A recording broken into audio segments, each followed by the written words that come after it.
बर्बादी के इस मंजर को गौर से देखिए। ये मंजर है उस देश का जहां आज भी लोगों की मौत भूख से होती है। ये मंजर है उस प्रदेश का जो भारत में अनाज उत्पादन के मामले में अग्रणी राज्यों में शुमार किया जाता है। हैरानी होती है कि ये तस्वीर उसी देश की है जहां का हर 5वां व्यक्ति भूखा है, जहां आज भी 80 करोड़ लोग 2 वक्त की रोटी के लिए संघर्ष कर रहे हैं। क्या हम उस दिन को, उस अपमान को भूल चुके हैं जब अमेरिका ने ऐन वक्त पर हमें अनाज देने से मना कर हिंदुस्तान की जनता को भूख से बिलखता छोड़ दिया था? कहते हैं कि एहसान और अपमान को भुलाया नहीं जाता, लेकिन खुले आसमान के नीचे सड़ते इन अनाज की बोरियों को देखकर लगता है कि हमने इन दोनों ही चीजों को भुला दिया है। एहसान हमने उन दिवंगत प्रधानमंत्रियों का भुला दिया है जिनकी दूरदर्शिता से हिंदुस्तान में हरित क्रांति आई और अनाज के मामले में हम आत्मनिर्भर बने। अपमान हमने उन विदेशियों का भुला दिया है जिसकी वजह से हमें मुफलिसी के दिनों में जिल्लत उठानी पड़ी।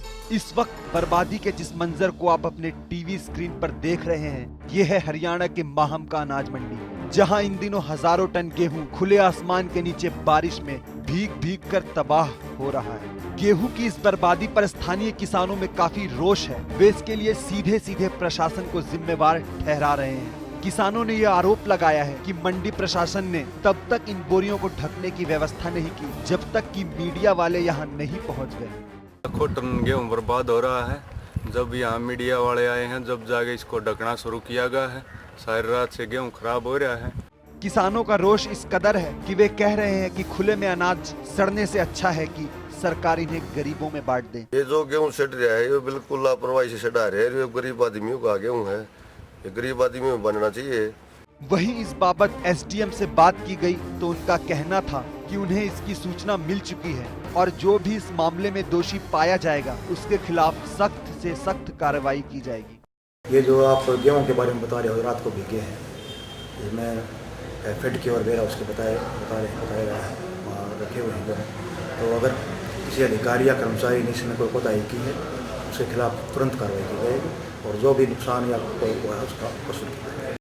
बहरहाल आपको बता दें, अनाजों की बेकदरी का ये कोई पहला मामला नहीं। इसके पहले भी हरियाणा में कई जगह अनाज के भीग कर सड़ने के मामले सामने आ चुके हैं, लेकिन बार बार ऐसे मामलों का सामने आना इस दिशा में सरकार के उदासीन रवैये की तरफ इशारा करता है। लेकिन बार बार ऐसे मामलों का सामने आना केंद्र और प्रदेश सरकार के इसी उदासीन रवैये से तंग आकर माननीय सुप्रीम कोर्ट ने केंद्र सरकार को खुले में सड़ते इन अनाज की बोरियों को गरीबों में बांट देने को कह दिया था। बढ़ती महंगाई से आम आदमी की पीठ टूट गई है और 2 वक्त की रोटी जुगाड़ करना मुश्किल हो गया है। खून पसीना बहाकर जी तोड़ मेहनत कर पैदा किया अन्न अब किसान अपनी आंखों के सामने सड़ते देख रहे हैं। जिस तरह जमीन किसान की माँ होती है, उसी तरह अन्न किसान की तकदीर। जरा सोचिए, अगर किसी की तकदीर का तमाशा उसके सामने इस कदर बनाया जाए तो आखिर उसके दिल से आह तो निकलेगी ही। डर तो इस बात का है कि कहीं किसानों के दिल से निकली ये आह